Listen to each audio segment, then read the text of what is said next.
Praise the Lord. Today Bible reading కీర్తనలు 10వ అధ్యాయము 1 నుండి 9 చరణములు.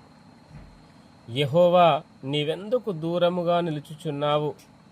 ఆపత్కాలములలో నీవెందుకు దాగియున్నావు?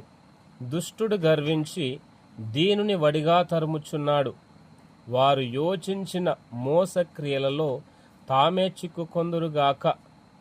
దుష్టులు తమ మనోభిలాషను బట్టి అతిశయపడుదురు. లోబులు యెహోవాను తిరస్కరింతురు. దుష్టులు పొగరెక్కి యెహోవా విచారణ చేయడనుకొందురు. దేవుడు లేడని వారెల్లప్పుడూ యోచించుదురు.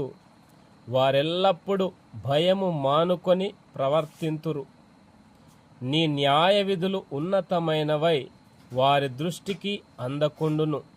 వారు తమ శత్రువులందరినీ చూచి తిరస్కరింతురు.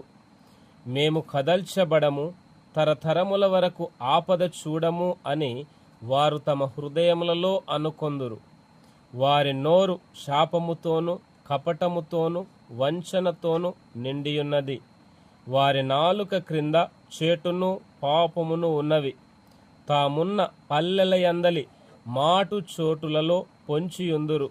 చాటైన స్థలములలో నిరాధారులను చంపుదురు. వారి కన్నులు నిరాధారులను పట్టుకొనవలెనని పొంచి చూచును. గుహలోని సింహము వలె వారు చాటైన స్థలములలో పొంచియుందురు. బాధపడు వారిని పట్టుకొన పొంచియుందురు. బాధపడు వారిని తమ వలలోనికి లాగి పట్టుకొందురు. ఆమేన్. God bless you.